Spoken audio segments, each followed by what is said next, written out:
Bem-vindos ao Sindicato das Empresas de Transporte do Paraná, SETSEPAR. É um prazer em tê-los aqui nessa tarde.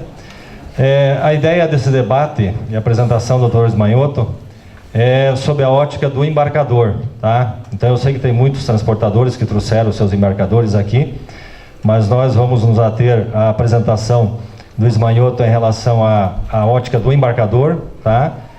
Como ele tem que enxergar essa lei. É uma lei complexa, é uma lei que vai trazer uma mudança significativa no transporte no Brasil. É óbvio que tem gente que está dizendo, ah, a lei não vai pegar, não sei o quê. Lê do engano, a lei veio para pegar e a responsabilidade é de todos, tá? Então, a ideia é que o Dr. Ismanioto faça a sua apresentação, né, nos pontos realmente que interessam aos embarcadores. E depois nós vamos abrir para perguntas, né, um debate sobre as dúvidas que eventualmente tiverem, com certeza vão ter. Ok? Então vamos lá, doutor. Esse está melhor, né? Então tá bem. Boa tarde a todos. Como disse o Gilberto, a gente já fez, para quem não veio, dos transportadores que não vieram no outro evento, a gente já fez um evento para os transportadores, evidentemente.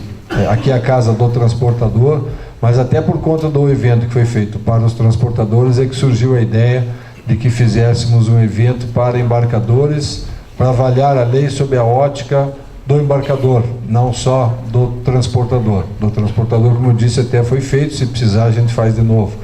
Então, peço desculpas desde já aos transportadores, que o foco hoje é fundamentalmente os embarcadores, mas na medida do possível a gente vai tentar atender a todos. Nessa linha, por favor, levante a mão quem está aqui na condição de embarcador.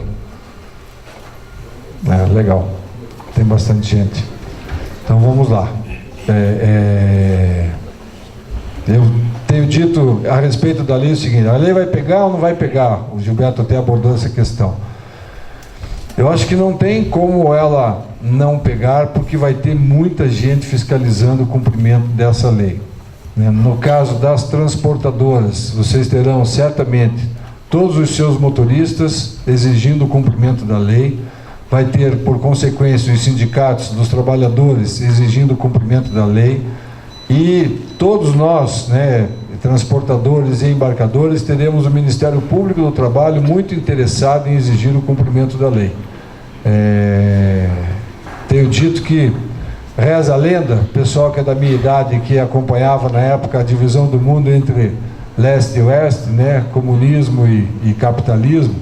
Reza a lenda que os países comunistas, e diziam isso da União Soviética, que quando eles começaram o comunismo, na Revolução, eles pegaram uma casa antes ocupada por uma única família, puseram 5 famílias na mesma casa e disseram assim: se ajeitem aí, porque agora aqui é comunismo, vocês têm que aprender a dividir as coisas, então agora a casa que servia para uma família serve a 5. E aí, claro, houve uma reclamação muito grande do povo, dizendo que aquilo não tinha como dividir a casa todo mundo. E aí disseram, não, então vamos fazer o seguinte, foram para as autoridades comunistas que fizeram a revolução e disseram, e agora o que nós fazíamos? O povo está muito satisfeito. Dá um bode para cada família, põe dentro das casas e diz que eles têm que cuidar dos bodes dentro de casa. Como assim? Faz o que estou mandando. Eles foram lá e encheram as casas, um bode para cada família, então 5 famílias e 5 bodes. E aí, claro, o que já era ruim ficou excessivamente pior. E aí, depois de 2 semanas, assim, agora vai lá e tira 3 bodes, ou tira 4 bodes e deixa só um lá. E aí aquelas 5 famílias passaram a achar que viviam num verdadeiro paraíso, porque tinham só um bode na sala. Então, parece-me que fizeram uma lei, pelo menos neste momento do Brasil, que é mais ou menos isso. Havia uma ameaça de colocarem vários bodes dentro da sala, e aí tiraram alguns e deixaram outros. E a gente agora tem que aprender a reavaliar a nossa forma de prestar serviço, a nossa forma de transportar mercadorias com este bode na sala. A gente tem uma lei que realmente implica obrigatoriamente em reavaliar a forma de prestar serviço de transporte rodoviário de cargas. Todo mundo vai ter que reavaliar como vai prestar este serviço. As transportadoras, evidentemente, estão fazendo isso. E eu entendo, e vou dizer por que entendo isso, que os embarcadores também precisam entrar nesta reavaliação. há responsabilidades legalmente impostas aos transportadores, outras, embora não estejam diretamente sendo ditas aos embarcadores, como elas impõem um aumento muito grande de custo para o transportador, não dá para o embarcador ficar assistindo a essa situação, porque queira ou não queira, isso vai impactar o custo. Existem alguns ensaios já sendo realizados quanto ao aumento do custo do transporte rodoviário de cargas, quanto vai aumentar o frete por conta da lei nova, mas ninguém tem isso ainda concreto, e quem disser que tem, com todo o respeito que eu devo a todos do ramo, e eu atendo esse ramo há muitos anos, nesse momento está sendo, no mínimo, presunçoso. Primeiro, porque eu não acredito que vá haver um custo único que se possa aplicar a todo mundo, porque a complexidade da lei exige que cada operação seja avaliada individualmente, e de repente eu vou ter em determinada operação, porque existe prazo ou porque não existe prazo, um aumento de custo X, e numa outra operação o aumento de custo vai ser Y. Porque, eu repito, a gente vai ver, a gente tem que reavaliar e reinventar a forma de transportar no Brasil. Mudou tudo, todos os nossos paradigmas não valem mais. E quais eram os nossos paradigmas principais? Motorista não tem controle de jornada, artigo 62, trabalhador externo, como tal não tem direito a hora extra, como tal a gente não fazia controle algum. E aí, se ele trabalhava 8, 10, 12 ou 14 horas por dia, ou 16, isso era um problema de quem? Dele. Sob a ótica do embarcador, isso era um problema do meu parceiro ou do meu fornecedor do serviço de transporte, e aí eu não tenho nada a ver com isso. Não vai mais dar para ser assim, a lei não permite mais esse tipo de paradigma, ou esse tipo de premissa que havia, e por isso a gente vai ter que reinventar. Como a lei, em dados momentos, expressamente impõe responsabilidades também para os embarcadores, em outros momentos entendo que isso fica muito implícito, então vamos avaliar exatamente tudo isso que a lei nova está trazendo. Se vai pegar ou não vai? Eu acho que vai.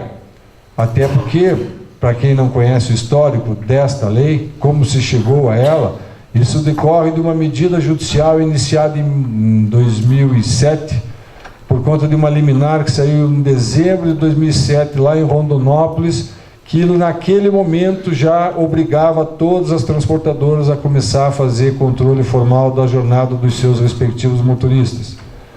E aí, depois de alguns atrapalhos, essa liminar foi cassada no Tribunal do Mato Grosso, o processo foi encaminhado por uma vara do Distrito Federal, e daí começou a tramitar lá com grande tendência de que, ao final, a ação movida pelo Ministério Público do Trabalho do Mato Grosso conseguisse êxito, conseguisse uma sentença favorável, no sentido, e daí com repercussão nacional, porque passou a tramitar no Distrito Federal e não mais em Rondonópolis, determinando que todas as empresas fossem obrigadas a fazer controle de jornada dos seus motoristas. Então esse é o histórico. E aí, como eu disse, para evitar 5 bodes, junto com um outro projeto de lei que ainda tramita no Congresso, que já tinha aprovação na Câmara dos Deputados, chamado Estatuto do Motorista. Então, para evitar os 5 bodes, optamos não, porque eu não participei disso, mas houve uma opção em se construir esta lei em conjunto: Ministério Público do Trabalho, Poder Judiciário, Ministério do Trabalho, transportadores através da NTC e trabalhadores através da CNTTT, que é a Confederação Nacional dos Trabalhadores de Transporte Terrestre. Os autônomos até eu acho que participaram um pouco disso, muito pouco, mas enfim, foram em algum momento ouvidos, aconteceram audiências públicas, a gente participou de audiências públicas lá em Brasília, exposições de congressistas. Então, diante desta movimentação, desta articulação que houve, imaginar que a lei não vai pegar, eu acho excesso de otimismo. Então, todos os segmentos envolvidos, Judiciário, Ministério Público, sindicatos, todo mundo participou para se chegar a este, entre aspas, consenso. Bom ou ruim, eu acho que a gente tem que avaliar o que manda a lei. Se na sequência algo vier de novo, mostrando que ela não vai pegar, ou que não vai ser aplicada, ou que não vai se exigir o cumprimento, a gente vai ter que talvez reinventar e reavaliar lá na frente. Mas acho pouco provável, até porque boa parte do que a gente vai ver na verdade, já existe em países da Europa, já existe nos Estados Unidos, já existe no Chile, claro que em outras condições, em outras estruturas, mas enfim, copiaram uma parte dessa legislação e mesmo sem a gente ter ponto de parada, mesmo sem a gente ter um monte de coisa que deveria ter, está aí a lei para a gente cumprir, ok? E são 13 slides, não é nada muito longo, como eu disse, é sobre a ótica do embarcador. Se for algo muito relevante, quiserem perguntar naquele momento, até eu faço, mas eu prefiro que vocês anotem, depois a gente abre um momento para tentar responder a todas as perguntas, ok? Até porque no momento que vocês forem questionar, a gente vai disponibilizar microfone, porque está sendo gravado vídeo e áudio, então até para que fique gravado o áudio, as perguntas terão que ser feitas em microfone. Certo? Vamos começar? Então vamos lá.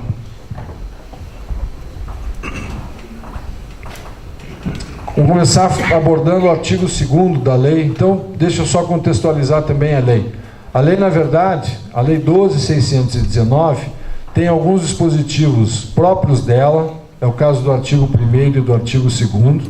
Depois tem outros dispositivos que ela cria disposições legais na CLT e, portanto, aplicáveis exclusivamente aos motoristas e empregados. E depois ela cria dispositivos aplicáveis e que alteraram o Código de Trânsito Brasileiro. E, portanto, dispositivos legais que se aplicam tanto aos empregados quanto aos transportadores autônomos. Ok? Como a gente fez ou preparou a exposição mais sobre a ótica do embarcador, a gente, inclusive, na medida do possível, vai citando, por exemplo, que esse dispositivo vale para autônomos e vale para empregados. Quando for só para empregado, eu vou comentar e aí a gente vai estar falando dos dispositivos que alteraram a CLT. Então, como não daria para renumerar toda a CLT, o que se fez? Se criou um capítulo do motorista dentro da CLT, mas esse capítulo passou a ter, como já existe também um artigo 235 na CLT, a lei disse assim, ó, agora existe um capítulo do motorista dentro da CLT e esse capítulo vem com os seguintes números, 235, A, B, C, D, E, F, G, ok? Só para a gente entender. Então, o artigo 2º, que em princípio se aplica tanto a motoristas empregados quanto a motoristas autônomos, diz: são direitos dos motoristas profissionais, além daqueles previstos no capítulo 2, e aqui ele dá uma clara demonstração que estamos falando de Constituição Federal. 5. Jornada de trabalho e tempo de direção. Esse capítulo da Constituição Federal, na verdade, seria o capítulo aplicável aos empregados.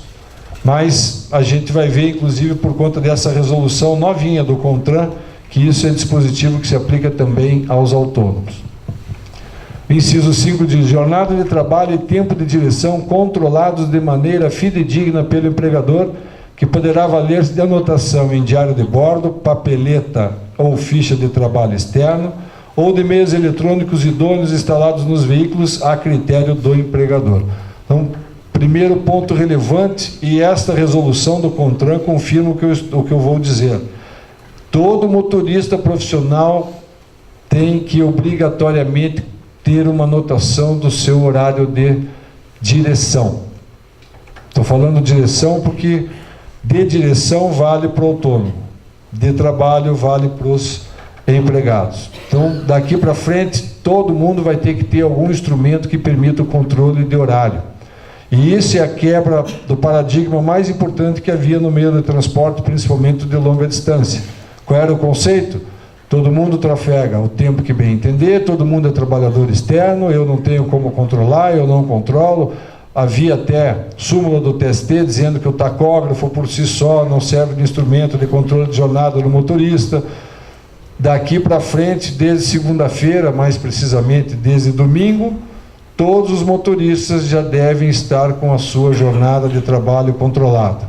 Por qual meio? Pelo meio que o seu empregador, neste momento, definir. A lei, assim como acontece com o trabalhador comum, não diz que o controle tem que ser manual ou que o controle tem que ser eletrônico. Ela diz que pode ser e sugere alguns meios.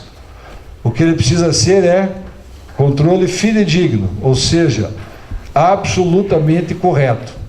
Pelos vários tipos de intervalos que existem, descanso, espera, reserva, a gente vai ver que, se for manual, vai ter que ser um diário de bordo longo, com várias colunas, que permita anotar todos os tipos de horários, ou todos os tipos de diferentes horários, de tempo de direção, se está parado, se está à disposição, se está em espera, se está em descanso, ou se está na reserva. Então, é complexo, não é fácil, não sei se a maioria já tem uma definição como vai fazer o controle, já deveriam estar fazendo o controle, repito, desde domingo, né, mas imagino que a maioria ainda esteja atônita com tudo isso, sem saber direito para que lado ir.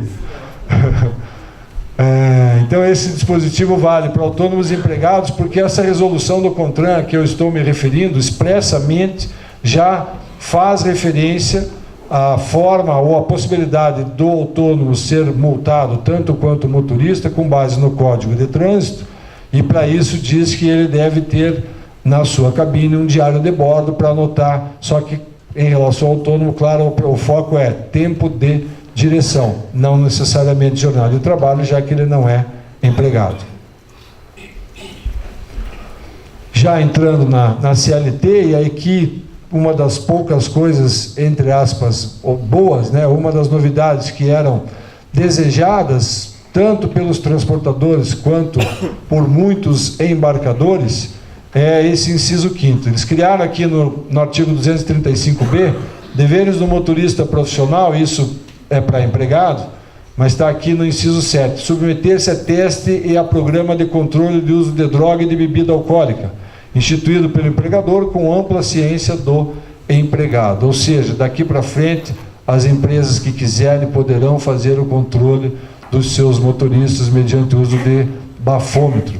A gente recebia muita consulta nesse sentido, e a orientação jurídica era sempre assim: não pode. Não pode impor, não pode exigir, tem que ser voluntário. Por quê? Porque nem a polícia pode exigir isso. Quanto mais nós, quanto mais o empregador, quanto mais se for, entre aspas, numa atitude discriminatória, que é olhar para alguém e dizer assim: você venha fazer o teste de bafômetro, está com cara de quem bebeu. Então, isso não era possível. Só que, cuidado, e eu tenho clientes que o embarcador já exigia que se fizesse uso do bafômetro. E aí, clientes que preferem agradar ao embarcador, ao cliente, do que à justiça, cederam ou cediam e faziam uso de bafômetro. Não é mero uso de bafômetro pelo uso do bafômetro. Tem que ter atrelado a isso um programa de controle de uso de droga e bebida alcoólica. Eu quero controlar também droga, quero mandar ele fazer exame de urina ou exame de sangue de tempo em tempo. Posso? Pode, desde que isso esteja atrelado a um programa de controle. Não é ter o bafômetro para constatar a embriaguez e mandar o cara embora por justa causa. Tá claro? Então, mas é possível. Claro que daí o embarcador diz assim: bom, esse motorista eu não quero mais na minha operação. O que o transportador vai fazer com ele não é mais um problema do embarcador. Mas só estou chamando a atenção dos embarcadores que não basta a empresa atender ao pedido de ter um bafômetro na porta da fábrica ou na porta de saída para a viagem. É preciso ver se há realmente um programa de controle. Esse dispositivo, o Ministério Público do Trabalho e o próprio Judiciário não admitiam em hipótese alguma, porque diziam que ele é inconstitucional, que era impossível de ser aceito, que ninguém é obrigado a fazer prova contra si mesmo e tudo mais, e a gente tem ouvido muito isso dos nossos políticos aí nas CPIs. Por que conseguiu-se isso na lei? Porque um pouco antes da negociação final da lei, a ANAC soltou uma portaria, uma resolução, obrigando que os pilotos de avião se submetam a estes testes. E aí foi, bom, se piloto de avião pode, por que motorista de ônibus ou de caminhão não pode? Ambos, em caso de acidente, costumam matar. Então, daí o Ministério Público ficou sem argumento e acabou admitindo que se colocasse. Só que fez a exigência que não fosse o mero uso do bafômetro, ou do exame de urina, ou do exame de sangue para constatação de droga, e daí atrelou isso a um programa de controle de uso de drogas. Ok? Vamos começar a falar das jornadas. Artigo 235C da CLT, ou da nova CLT, diz: a jornada diária de trabalho do motorista profissional será estabelecida na Constituição Federal ou mediante instrumentos de acordos ou convenção coletiva de trabalho. Então, me desculpe se eu subestimo o conhecimento geral e jurídico de vocês, mas vale dizer o seguinte: na área jurídica a gente costuma dizer que existe uma pirâmide de hierarquia das leis. Ou seja, existe a lei mais importante, mesmo que eu tenha outra contradizendo ou contrariando, vale na questão hierárquica essa ordem decrescente que se estabelece. A ordem decrescente é a lei mais importante, que nós advogados costumamos chamar de lei maior, é a Constituição Federal. Nenhuma lei pode se sobrepor ou contrariar a Constituição sob pena de ser inconstitucional. Daí vem as ações diretas de inconstitucionalidade e tudo mais. E a nossa Constituição Federal estabelece qual é a jornada máxima de um trabalhador. E aí a lei não fixou a jornada. Ela disse assim, vale, nem precisaria dizer, né, cá entre nós, já valia. Isso que é importante a gente observar, e por isso que eu estou dizendo que é uma quebra de paradigma. O nosso motorista já estava sujeito aos limites da Constituição. Quais são os limites da Constituição? 8 horas diárias ou 44 semanais. Isso já valia. Só que nós, todos, o Brasil inteiro, a sociedade, os empregadores, os embarcadores, enfim, todo mundo partia de qual premissa? Eu não sei quantas horas por dia o meu motorista trabalha. Eu jogo fora os discos de tacógrafo, eu jogo fora os meus controles de rastreamento, não mostro os meus contratos que me impõem um prazo para eu transportar de Belo Horizonte até Uruguaiana e digo que eu não sei quantas horas por dia o meu motorista roda. Mas a gente já sabia, cá entre nós, que na maioria dos casos eles rodavam muito mais do que isso aqui. Mas nós dizíamos que não sabíamos. Agora a lei, primeiro disse assim, é obrigatório fazer o controle da jornada de forma fidedigna. Seja de maneira manual, seja de maneira eletrônica, vocês são obrigados a controlar a jornada. E daí os transportadores agora não podem mais alegar a tese do artigo 62. E na sequência disseram o que já se sabia, o que é óbvio, qual seja, aplica-se ao motorista a Constituição Federal. Isto é, jornada diária de 8 horas ou de 44 semanais. Então, aqui, cá entre nós, não estamos inovando em nada. A inovação veio lá naquele artigo 2º que diz que a gente é obrigado a fazer controle de jornada do motorista. Está claro? Ainda no 235C da CLT, parágrafo 1º, repete uma disposição já prevista na CLT, na parte que trata de todos os trabalhadores como trabalhadores comuns. Admite-se a prorrogação da jornada de trabalho por até 2 horas extraordinárias. Isso já valia, já. Muito bem. E se houver descumprimento a esse dispositivo, o que acontece? Em princípio, nada tão grave. Só que eu tenho que pagar a hora extra, evidentemente, que exceder. A nossa convenção ainda não impõe um adicional de hora extra superior ao previsto na própria Constituição e na CLT, que é 50%. Mas eu fico exposto ao quê? A uma multa do Ministério do Trabalho. Por quê? Por excesso de jornada. Parágrafo 2º. Será considerado como trabalho efetivo o tempo que o motorista estiver à disposição do empregador. Essa parte que está em branca é regra geral da CLT. Isso também já diz na CLT. Tempo de trabalho não é só o tempo efetivamente trabalhado e gasto no desempenho de determinada função. Quando eu me coloco à disposição do empregador, estou a trabalho. Se eu sou ajudante de motorista, ou trabalho lá na movimentação de mercadoria dentro da empresa, e em determinado dia não tem movimento, e eu estou lá sem fazer nada, isso não quer dizer que eu não tenho direito ao salário do dia. Por quê? Porque eu estou lá à disposição. E o risco da atividade econômica não é do empregado, o risco da atividade econômica é do empregador. Então, o que está em branco ali se repete. O que vem em vermelho, em tese, vem para nos ajudar. Só que a gente vai ver que a ajuda é mais ou menos uma ajuda, né? Excluídos os intervalos para refeição, repouso, espera e descanso. Ou seja, todo o tempo que o motorista está à disposição é tempo de trabalho. Não se considera tempo de trabalho, e aí é para ser uma coisa boa, os tempos relacionados à refeição, então intervalo de refeição, de repouso, de espera e descanso. A gente vai ver na sequência o que quer dizer cada um desses tempos, para daí entender melhor, ok? Mas essa essa exclusão, que não é tempo à disposição e, portanto, não é tempo trabalhado, em tese é boa para as empresas. E, consequentemente, não deveria ser custo. Parágrafo 3º. Será assegurado ao motorista profissional intervalo mínimo de 1 hora para a refeição, regra geral de qualquer empregado, além de intervalo de repouso diário de 11 horas a cada 24 horas. Isso também é regra geral. Todo trabalhador tem direito a um descanso interjornada de 11 horas. E semanal de 35 horas. Por que 35? Isso também é regra geral e vale para todo e qualquer motorista. Aliás, todo e qualquer empregado. Por que 35 horas? Porque eu preciso ter 11 horas entre 2 dias de trabalho e, se for entre 2 semanas, mais 24. 24 mais 11 são as 35. Até aqui, qual é a novidade? Nenhuma. Estão dizendo no capítulo específico do motorista que ele tem direito a ser tratado como um trabalhador comum. Todas essas regras já existiam na parte geral da CLT. Parágrafo 4º. As horas consideradas extraordinárias serão pagas com acréscimo estabelecido na Constituição Federal ou mediante instrumentos de acordo com a Convenção Coletiva de Trabalho. Qual é a regra geral da Constituição? 50%. Parágrafo 5º. A hora de trabalho noturno aplica-se o disposto no artigo 73 dessa consolidação, qual seja, adicional noturno de 20%, além da hora noturna ser de 52 minutos e meio. Qual é a novidade desses parágrafos? Nenhuma. Repito, a novidade continua estando lá naquele dispositivo que diz que somos obrigados a controlar a jornada.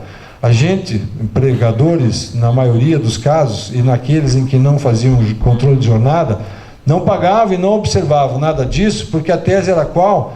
Eu não controlo jornada. Se eu não controlo jornada, como é que eu vou pagar hora extra? Se eu não controlo jornada, como é que eu vou pagar a eventual hora extra por ele não ter respeitado o intervalo de 11 horas?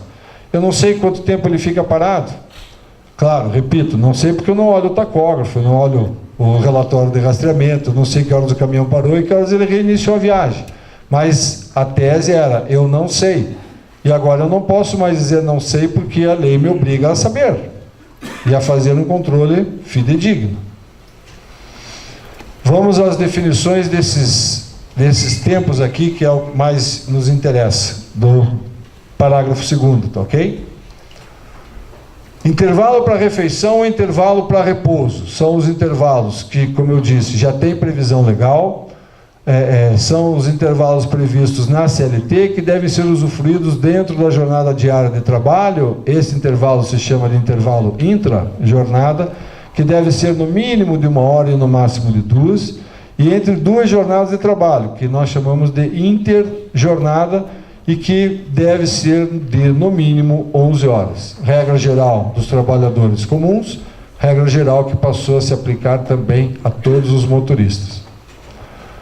O intervalo de refeição vale só para empregados. O tempo de intervalo para repouso vale para empregados e autônomos. Por que isso? Porque a gente vai ver mais para frente que lá no artigo 67A do novo Código de Trânsito Brasileiro, artigo esse criado por esta Lei 12.619, no parágrafo 3º, se estabelece também a obrigatoriedade do autônomo ter este mesmo tempo de intervalo. Mas é possível a gente estabelecer regras e limites de jornada para um autônomo, como regra geral? Não. E por que se estabeleceu para o autônomo? Na defesa do interesse público. Todas as mudanças desta lei estão justificadas pela busca de maior segurança nas estradas. Ou seja, partiu-se da premissa que o excesso de trabalho, tanto dos empregados quanto dos autônomos, é, se não o maior, um grande causador de acidentes nas estradas do Brasil. Particularmente, eu não concordo com isso e conheço bem o ramo. Acho que a imprudência é campeã disso. Talvez as péssimas condições das estradas e o volume de carros nas estradas seja a segunda causa, e talvez a terceira, em casos não tão grandes assim, motorista que estava excessivamente cansado, fadigado, acabou dormindo no volante. Mas, enfim, a gente escuta uma vez por semana isso, escuta, mas quantos acidentes por semana acontecem no Brasil por outras causas que não porque o motorista dormiu no volante? Acho que a quantidade é bem maior. Mas foi o que justificou essa lei. Por isso que se impôs ao autônomo uma limitação de jornada de trabalho, ou de tempo de direção.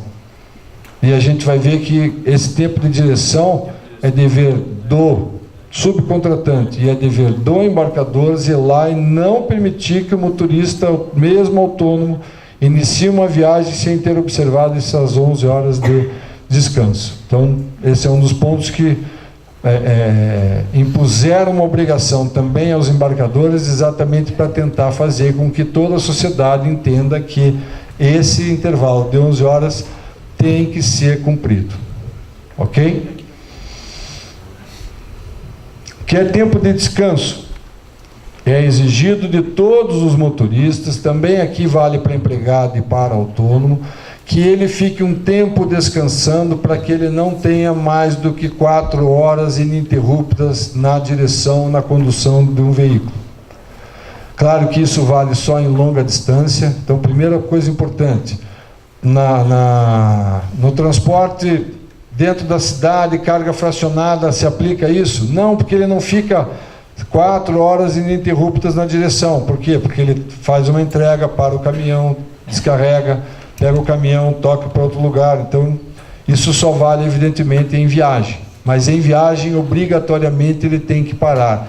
A cada 4 horas, no máximo, ele tem que parar pelo menos 30 minutos. A sugestão que a gente tem dado para os empregadores, para as transportadoras, programa e roda 2 horas para 15, roda mais 2 para 15. Por quê? Como é que eu vou ter precisão cirúrgica de que, na hora que der 4 horas, ele vai ter um bom local para parar? Dentro da nossa realidade. Lembrando que a gente ainda está numa região privilegiada, mas quem transporta para outras regiões do país, onde as condições das rodovias são infinitamente piores do que uma 101 duplicada até Florianópolis, ou mesmo a 116 até São Paulo, que tem boa parte duplicada, tem bons locais de parada, nem sempre vai ter um bom local de parada, né? Se ele rodar 2 horas e parar 15 minutos, isso dá um novo fôlego para ele poder rodar mais 4 horas, porque já houve uma parada. A premissa é, não pode rodar mais do que 4 horas ininterruptas.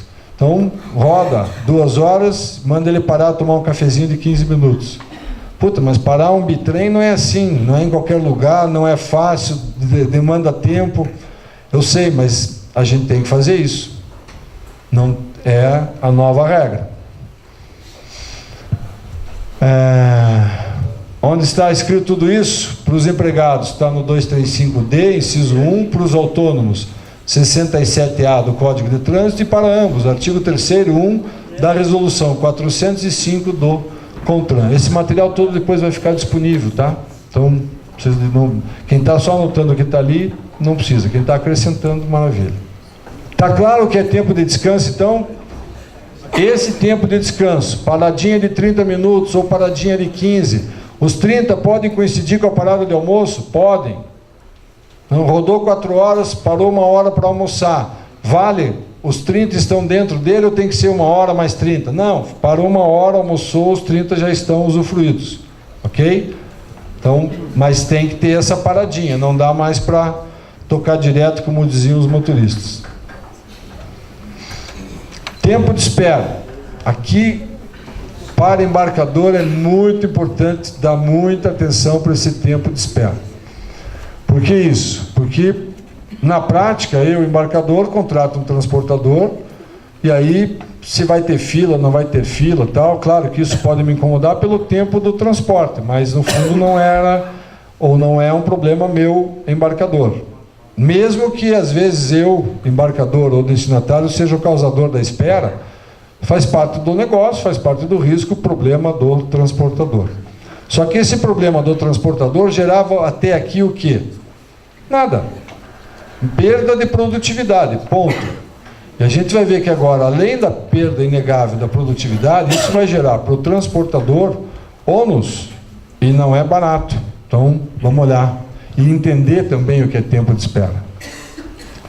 É o tempo que exceder a jornada normal do trabalho, ou seja, dentro das 8 horas do dia não se cogita em falar em tempo de espera.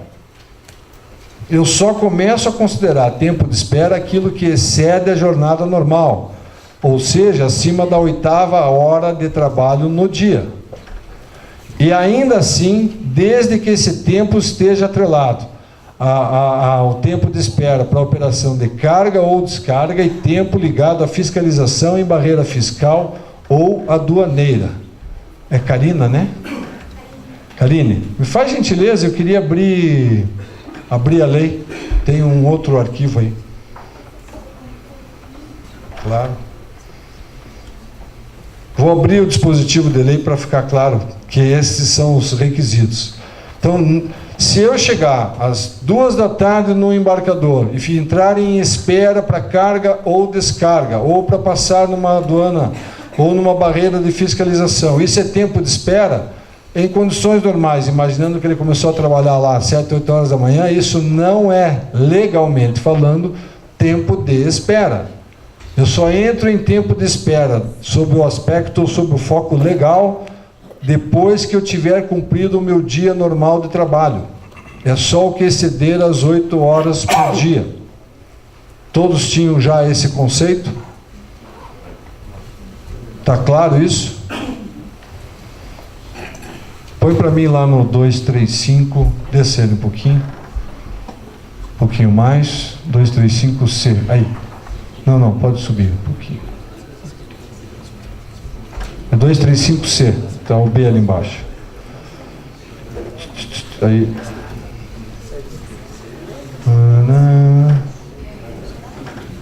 Onde está? Parágrafo 2º. Não sei se todos conseguem ler, mas aqui diz assim. Não é aqui. Pode ser mais. Preciso achar a definição do tempo de espera.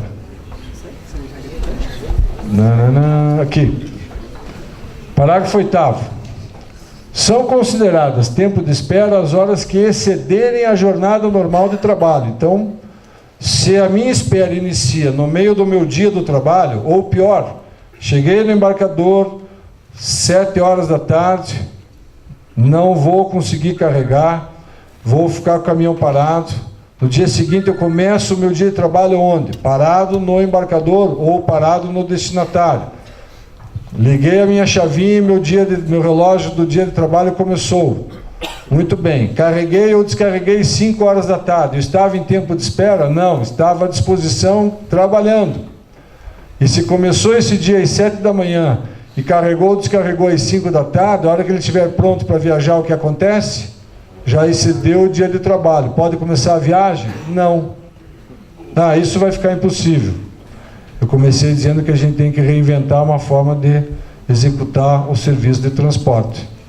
Vai inviabilizar financeiramente? Talvez sim. Daí a gente vai ter que reavaliar com a operação de carga ou a operação de descarga, porque ela não pode ser mais tão morosa. E nas aduanas? Daí me parece que não depende de nós. Vai depender de nós conseguir pressionar o governo para que isso não seja com a lentidão que costuma acontecer. Só que tem algumas barreiras que a lentidão não é nem do nosso lado, né? É do lado do outro país. Daí como é que a gente influencia lá? Não sei também. Talvez com diplomacia, né? Mas essas questões a gente vai ter que passar a administrar, porque a gente vai ver que esse tempo de espera custa. Então está claro que a lei já impõe as horas que excederem a jornada normal do trabalho, de cargas que ficaram aguardando para carga ou descarga e no embarcador destinatário ou para fiscalização de mercadoria. Pode voltar no anterior. Ou seja, são só nestas hipóteses que esse tempo de espera se considera legalmente tempo de espera. Mas houve um acidente na estrada e o caminhão ficou parado por 12 horas, porque fecharam a estrada. Isso é tempo de espera? Não, porque não se enquadra na previsão legal. Sim, mas isso é o quê? Isso é jornada de trabalho, vai dar hora extra e eu vou pagar. Sim, daí vou ser multado pelo Ministério do Trabalho porque excedeu de 2 horas extras por dia? Não, porque neste caso a gente vai poder alegar que ocorreu um fato de força maior. Só que daí eu vou ter que ter em mãos uma prova de que naquele dia na BR-116 a estrada ficou fechada por 8 horas, por 6 horas, por 12 horas, para deixar junto com o controle dos meus motoristas daquele dia para não ser autuado. Vai ser impossível. Impossível não é, que vai ser difícil, não tenho dúvida, né? Mas ninguém disse que ia ser fácil, né? Um dia eu escutei essa frase assim, ninguém disse que ia ser fácil, a gente garantiu que ia ser divertido, fácil nunca, né? Tá claro, então, o conceito legal de espera é só o que excede da 8ª hora e desde que ligado a carga, descarga ou passagem em barreira de fiscalização tributária ou aduaneira. Agora vem a parte pior. Este tempo não é trabalho. Até aqui foi bom. Está escrito isso no 235C. Mas deve ser indenizado à base do valor da hora acrescido de 30%. Ou seja, eles não consideram trabalho. A verba, portanto, que está prevista aqui, não tem natureza remuneratória, portanto, não gera reflexo em previdência, fundo de garantia, férias, 13º, descanso semanal remunerado, etc. Porém, esta parcela, mesmo sendo indenizatória, é cara. Na espera, o motorista tem direito a receber a hora acrescida de 30%. Ou seja, para ficar parado ele recebe 1,30 e para trabalhar ele recebe 1. Vai ter motorista na aduana dizer assim, pode passar, vai na minha frente, vou continuar aqui cozinhando, vou continuar aqui jogando meu baralhinho e ganhando 1,30 do que exceder a 8ª. Mas como é que nós vamos saber se ele estava, tecnicamente falando ou legalmente falando, em espera ou se ele já estava liberado para poder começar aquele intervalo de 11 horas? Por exemplo, ele chegou lá, entrou em espera às 3 da tarde, deu 5 ou 6 horas, estouraram as 8 horas de trabalho, daí vira o reloginho de jornada de trabalho para tempo de espera, ou já que ele vai passar só no dia seguinte, dou mais um ponto e viro ele para intervalo interjornada de 11 horas. A recomendação é vire, mas daí meia-noite chamaram ele para ele movimentar o caminhão. Tem que dizer assim, bom, tudo bem. Então esse tempo das 5 da tarde à meia-noite não deu 11 horas, não vou poder considerar intervalo, mínimo de 11. Viram horas de espera, 7 horas de espera a 1,30. E aí ele movimenta o caminhão, porque agora ele tem que começar o intervalo de 11 horas.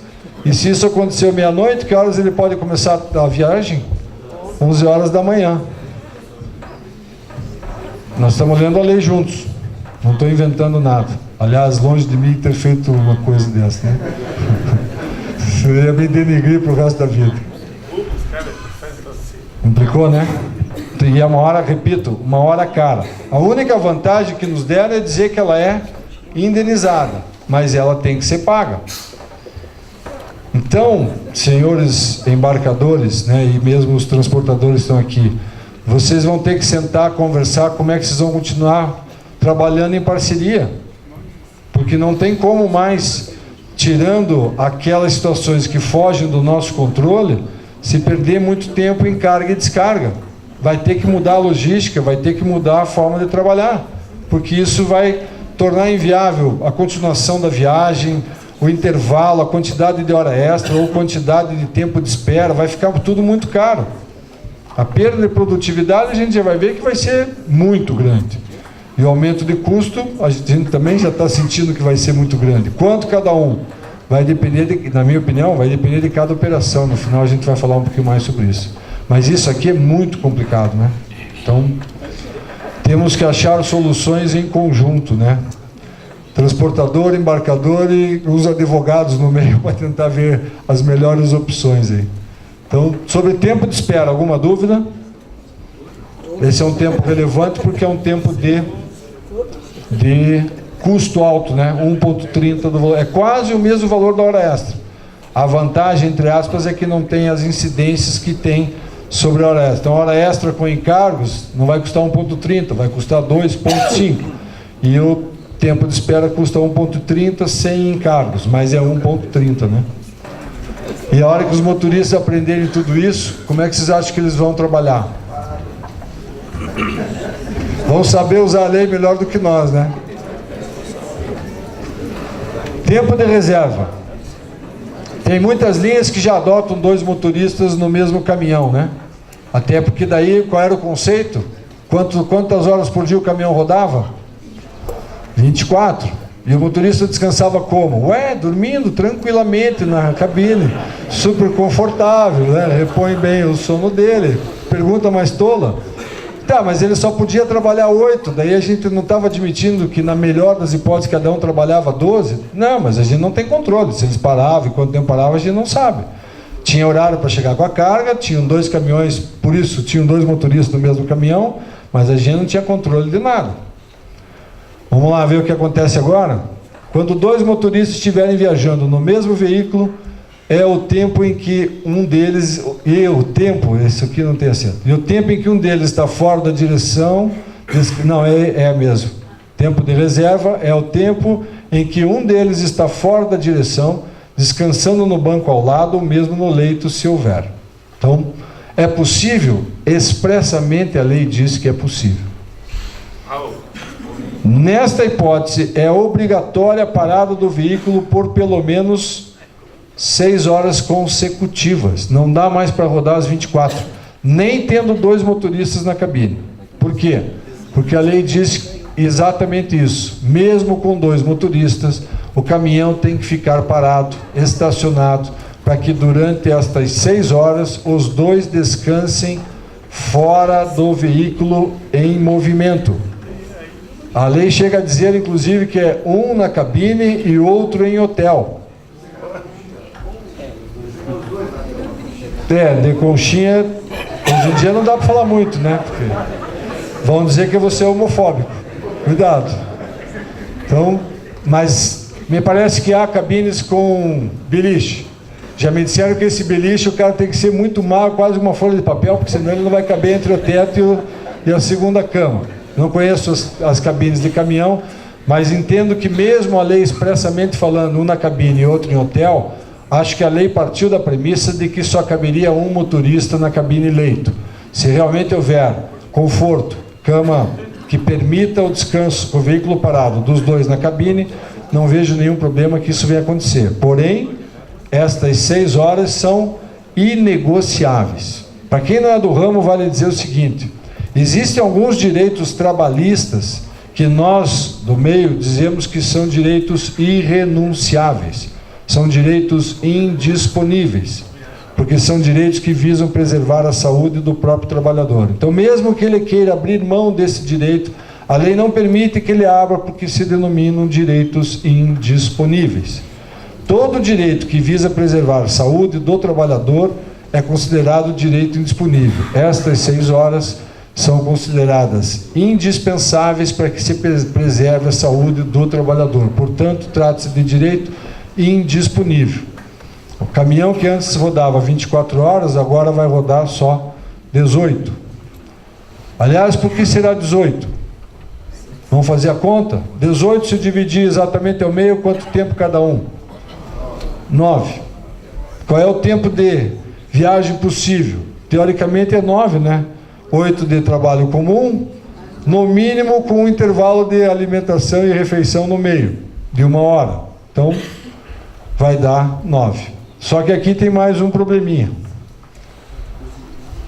Cada hora em tempo de reserva, ou seja, no tempo que eu estou do lado, no banco, ou que eu mesmo que eu estou dormindo, gera uma remuneração correspondente a 30% do valor da hora. Ou seja, cada hora daquelas 18 com o caminhão em movimento, eu estou pagando 1 hora para quem está dirigindo e 30% da hora para quem está dormindo ou descansando ao lado. Nem todo mundo adotava esse critério, né? Tinha, na área de transporte de passageiro, há muitos anos já existiam acordos coletivos prevendo isso.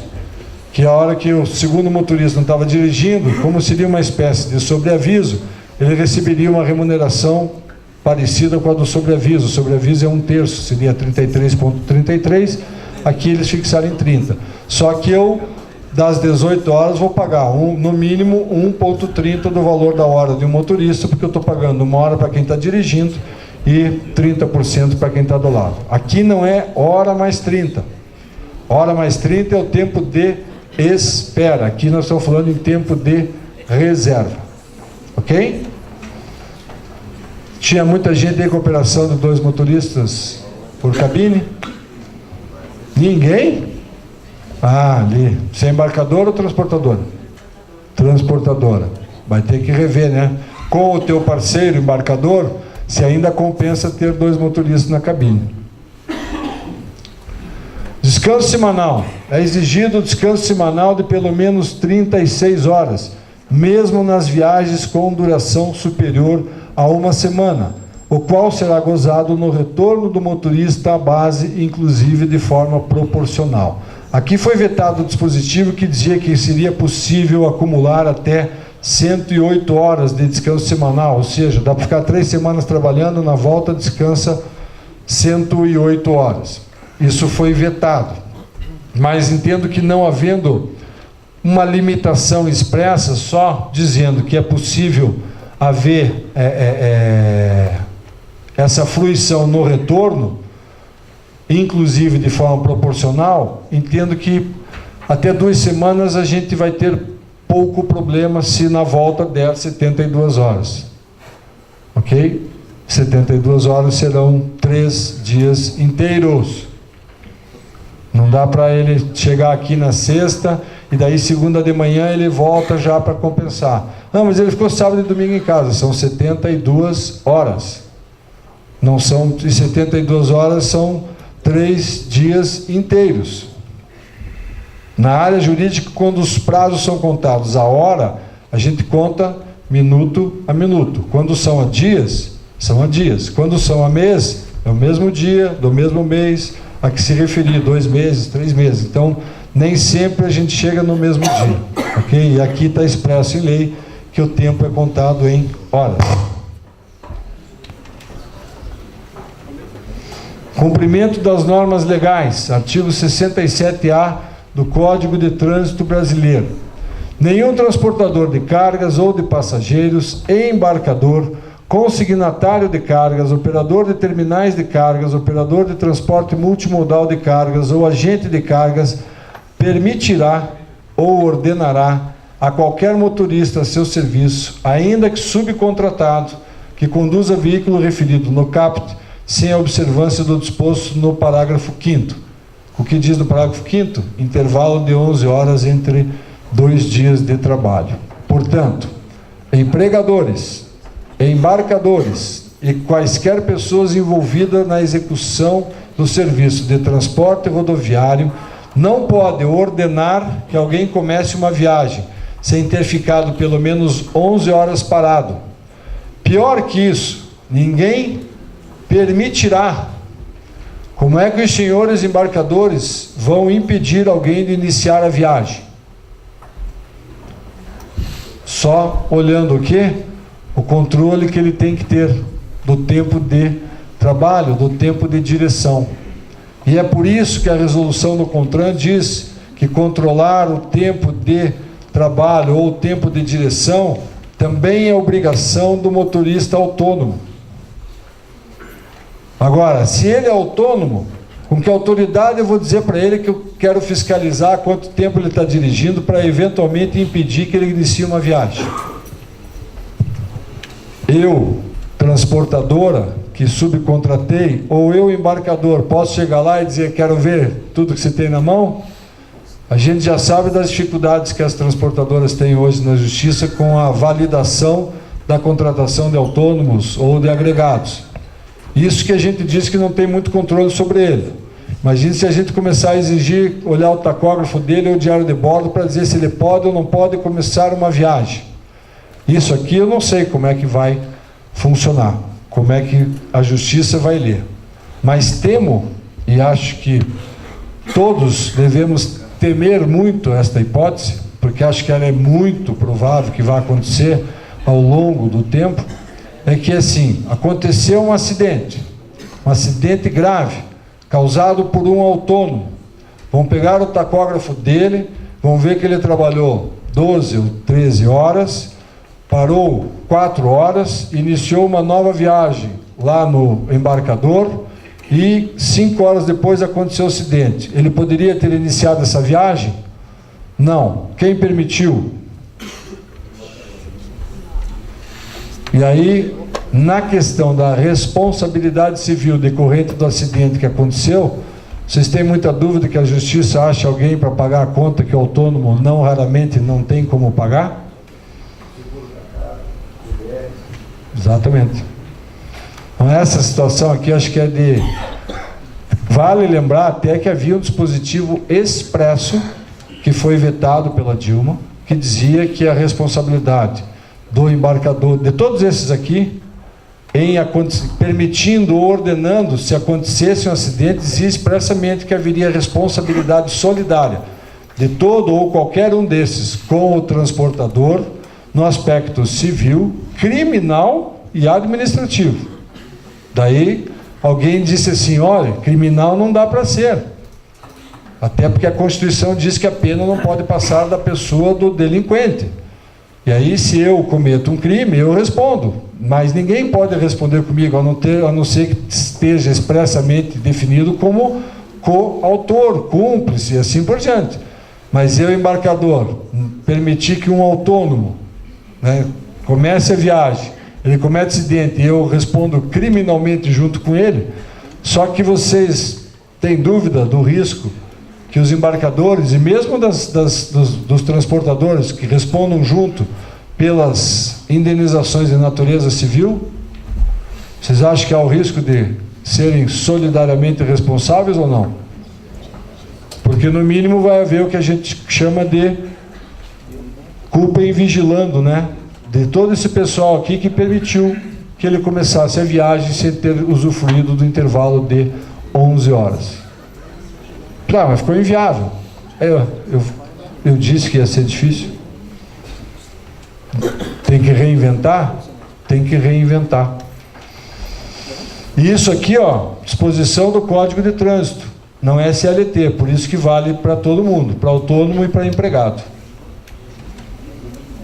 Se o meu contratado, o motorista dele se envolver no acidente, em tese eu também posso ser responsabilizado pela tal culpa em vigilando, ou, nesse caso, até culpa em eligendo.